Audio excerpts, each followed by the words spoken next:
Ry havana malala, fifaliana indray no iarabana antsika tsiraray avy amin'ny alalan'izao fandaharana izao, ary manonona ny fiadanan'ny tompo ho antsika rehetra. Andeha mialoha izany ary dia hiaraka hivavaka isika.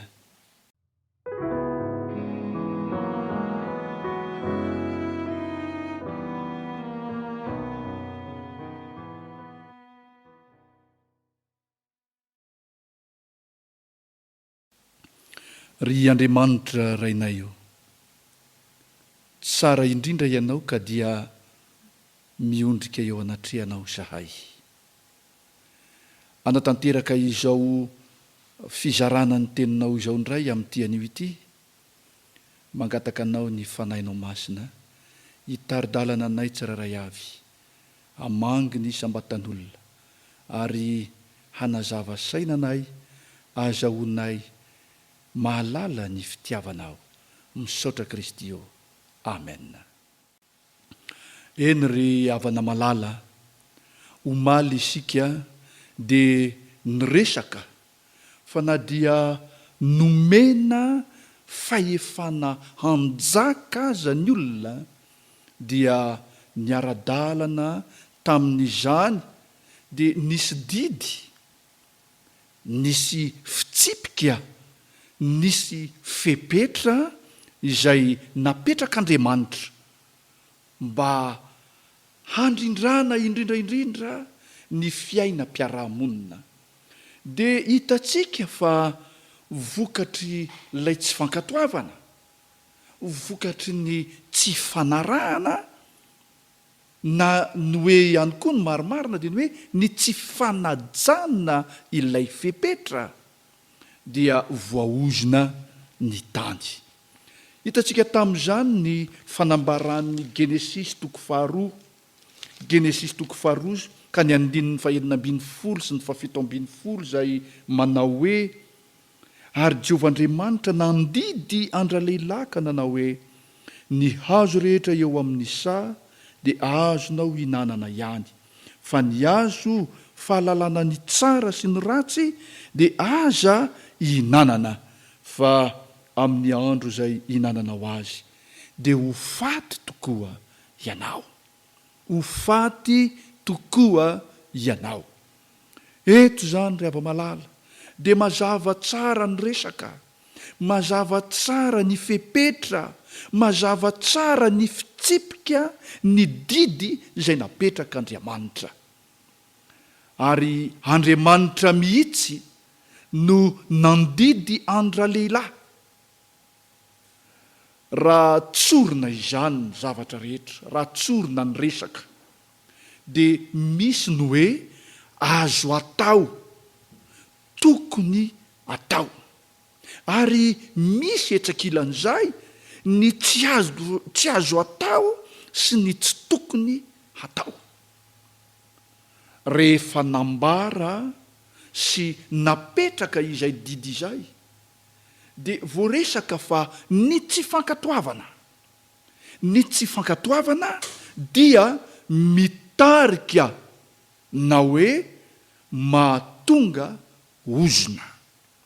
Ao amin'ny Genesis toko fahatelo andininy fahafito ambin'ny folo dia izao ny zavatra voalaza: satria efa niain'ny feon'ny vadinao ianao ka nihinananao ny hazo izay nandrarako anao hoe aza hinanana. Efa nirarana zany ny olombelona hoe aza hinanana, dia voaozona ny tany noho izay nataonao. Fahoriana no hinananao ny vokany amin'ny andro rehetra iainanao. Ao amin'ny Genesis toko faharoa ary ny andinin'ny fahavalo, rehefa voaforona ny olombelona mantsy, dia izao no ambaran'ny soratra masina: ary nanao saha tao edena tany atsinanana Andriamanitra ka napetra ny tao raha-lehilahy izay noforoniny. Ary Andriamanitra izany nanao saha tao edena tany atsinanana ka napetra ny tao raha-lehilahy izay noforoniny. Ary ao amin'ny andininy 5:10 amin'io Genesis 2 io dia manamafy kokoa izay voalaza izay manao hoe ary Jehova Andriamanitra nitondra an-dralehilahy ka namponina azy tao amin'ny Saedena hiasa sy hitandrina. Hiasa sy hitandrina. Rehefa mamaky isika ny Genesis 3 ka ny tapany voalohany amin'ny andininy 9 dia izao ny zavatra hitatsika eo rehefa miresaka ny soratra masina. Zao mantsy ny zavatra lazainy. Ary an'Andriamanitra nitsangatsangana teo amin'ny saha izy mivady rehefa ho hariva ny andro. Jereo tsara ngeny toe-javatra e. Andriamanitra no nitondra azy. Andriamanitra no nitondra azy. N'Andriamanitra no namponina azy tao amin'ny Saedena. Edena zany no anaran'ilay saha. Dia Andriamanitra tonga mitsangatsangana ao amin'ny saha. Efa ho hariva ny andro tamin'izay. Ary ny olombelona dia nandre tsara n'Andriamanitra tao amin'ilay saha. Ao amin'ny dika teny iombonana eto Madagasikara, na le hoe Baiboly Diem, dia izao no zavatra resahany ao amin'io Genesis 3 ka ny andininy 9 io. Dia resahany mazava mihitsy. Ary no ny hariva rehefa nitsoka ny rivotra dia nandre ny feon'Andriamanitra nitsangatsangana tao an-jaridaina raha lehilahy sy ny vadiny. Hitataratra eto ilay Andriamanitra tonga ao amin'ny Saedena. Azo ambara hoe mitsidika mamangy ny olona Andriamanitra. Ao amin'ny andininy 7 ao amin'ilay Genesis 3 ihany ka ny tapany voalohany dia manao hoe ary Jehova Andriamanitra dia niantso an-dra lehilahy ka nanao taminy hoe aiza moa ianao? Aiza moa ianao? Maneho amintsika izany ry hava-malala hoe Andriamanitra tia miaona amin'ny olona.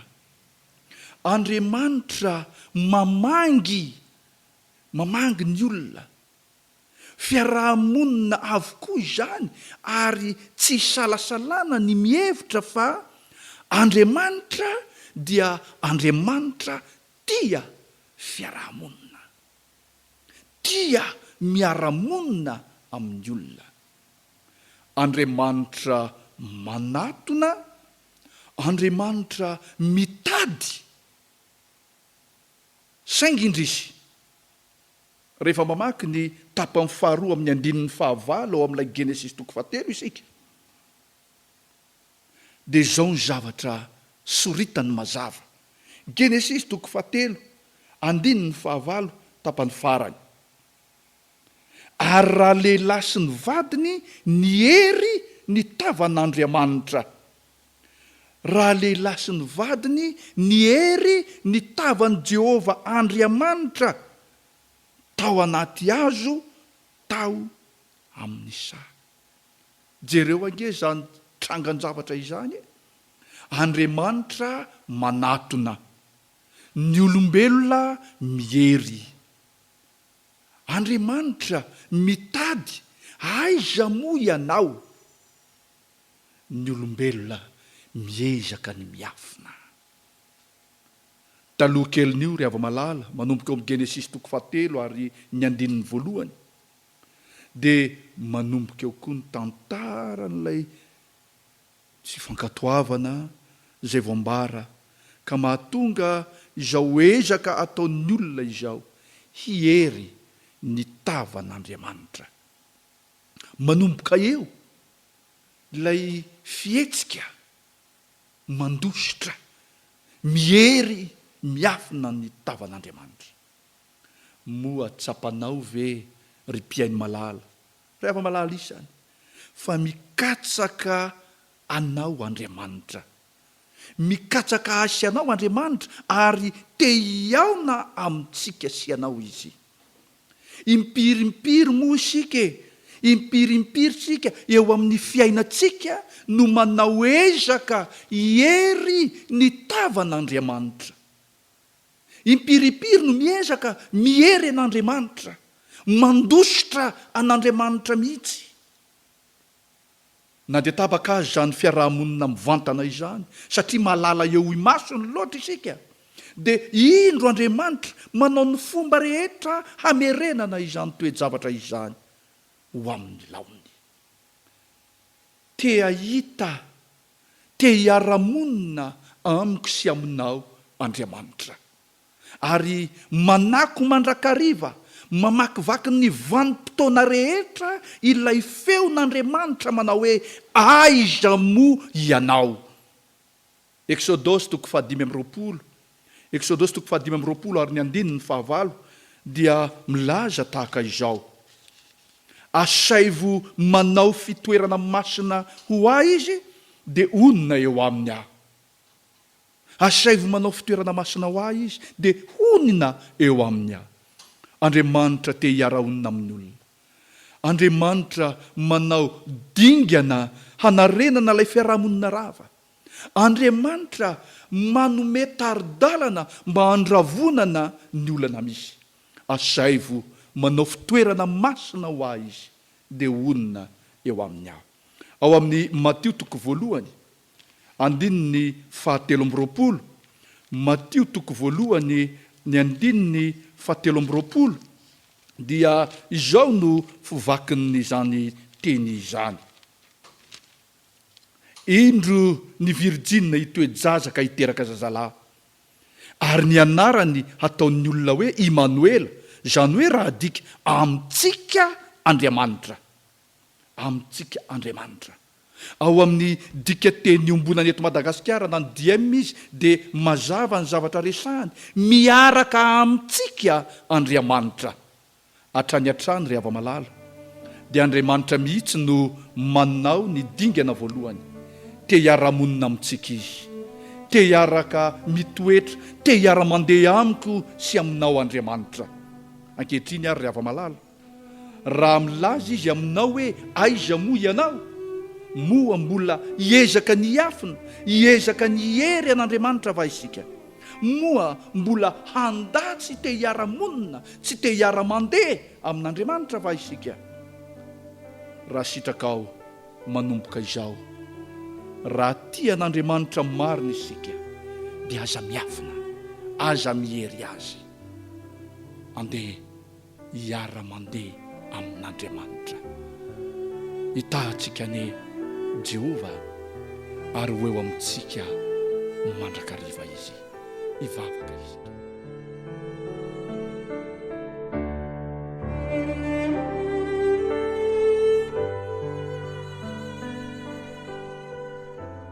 Andriamanitra ray tsaro, misaotra fa nampafantarinao anay indray tamin'ity androany ity, fa te hiara-mandeha aminay ianao.